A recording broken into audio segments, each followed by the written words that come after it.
Praise the Lord. இன்றைய ஜீவப்பம் ரோமர் 5ஆம் அதிகாரம் 19ஆம் வசனம்.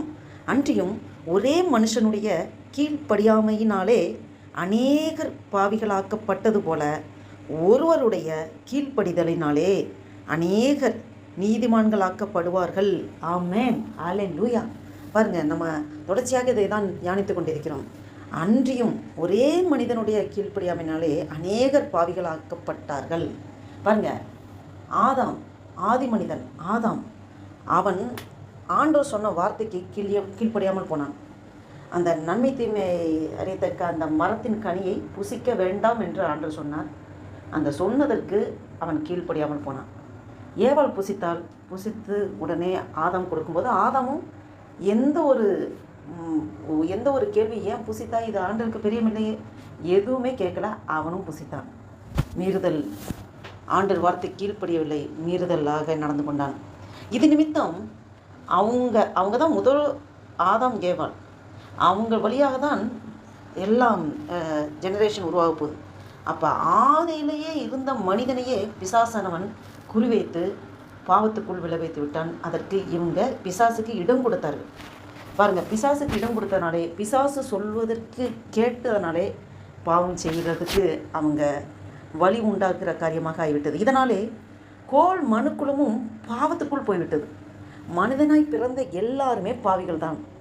பாருங்க, அப்போ ஒரே மனிதனுடைய கீழ்ப்படியாமையினாலே அநேகர் பாவிகள் ஆக்கப்பட்டது போல, அதே போல பாருங்க, அந்த ஆதாம், முதல் ஆதாம் கீழ்ப்படியாமையினாலே மனுக்குலம் எல்லாம் பாவத்துக்கு உட்படப்பட்டது. கடைசி ஆதாமாகிய இயேசு கிறிஸ்துவின் கீழ்ப்படிதலினாலே ஃபுல் அந்த ஆண்டவர் இயேசு கிறிஸ்து அவர் கீழ்ப்படிந்து சிலுவின் மரண பரியந்தம் தன்னை தாழ்த்தி பிதாவோட சொல்லுக்கு மறுபேச்சு எதுவுமே செய்யலை. பிதாவின் சித்தத்தை மட்டும்தான் அவர் செய்கிறார்.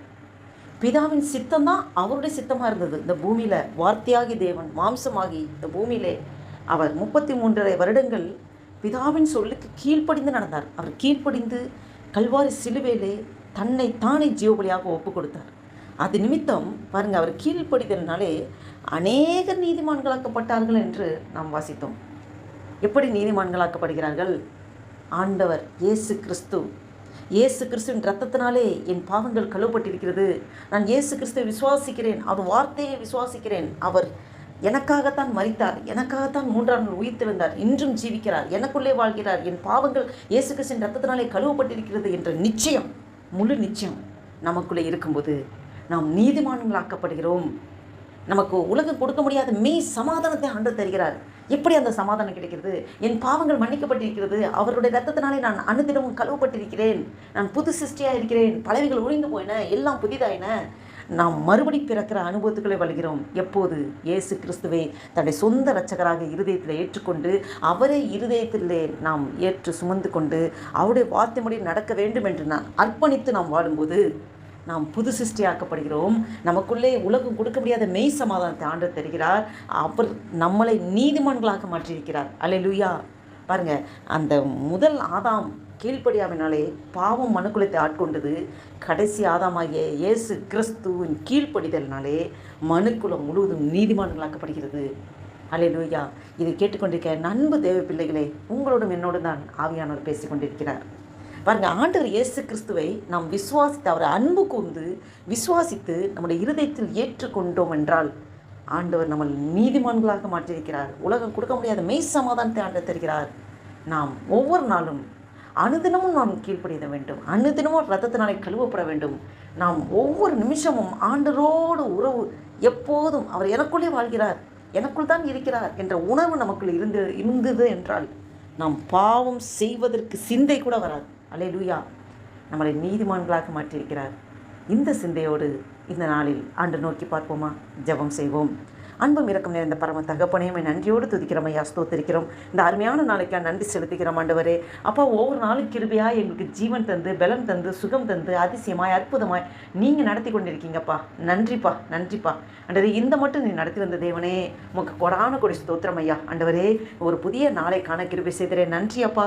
இந்த 2025ஆம் வருடத்தின் ஆண்டவரே மே மாதத்தின் 21ஆம் தேதியை காண கிருபை செய்கிறேன். நன்றி தகப்பனே.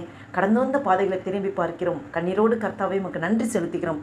ஒவ்வொரு நாளும் எங்களை ஆண்டவரே நீர் ஜீவன் தந்து நடத்தி கொண்டிருக்கிறீர். இந்த மட்டும் நீர் எங்களை நடத்தி வருவதற்கு நாங்கள் எம்மாத்திரம் ஆண்டவரே. அப்பா அந்த வீடியோவை கேட்டுக்கொண்டிருக்க பார்த்து கொண்டிருக்க ஒவ்வொரு நீங்கள் ஆசீர்வதிங்க, பலப்படுத்துங்க, பாதுகாத்து கொள்ளுங்க, உன்னத பலத்தினால இடைக்கட்டுங்க. அப்பா எங்களுக்கு விரோதமாக, எங்களுடைய வேலைக்கு ஸ்தலங்களுக்கு விரோதமாக, எங்கள் ஒவ்வொரு ஆண்டவரே குடும்ப வாழ்க்கைக்கு விரோதமாக செயல்படுகிற எல்லா சத்துருவின் கிரியைகளை நசனாக இயேசு கிறிஸ்துவின் வல்லமையுள்ள நாமத்தினாலே கட்டிந்து துரத்தி அப்புறப்படுத்துகிறேன். அல்லேலூயா. அவனுடைய நாமம் ஒன்றே மகிமைப்படட்டும் ஆண்டவரே. எங்களுக்கு விரோதமாக எழும்புகிற எந்த ஆயுதங்கள் வாய்க்காத போய் செய்வீராக. நன்றிப்பா. Thank you Jesus. நீர் அப்படியே செய்கிறதுக்காய் ஸ்தோத்திரம். ஆசீர்வதிங்க, பலப்படுத்துங்க. இயேசு கிறிஸ்துவின் நாமத்தினாலே ஜெபிக்கிறோம் ஜீவனுள்ள எங்கள் நல்ல பிதாவே. ஆமேன், ஆமேன்.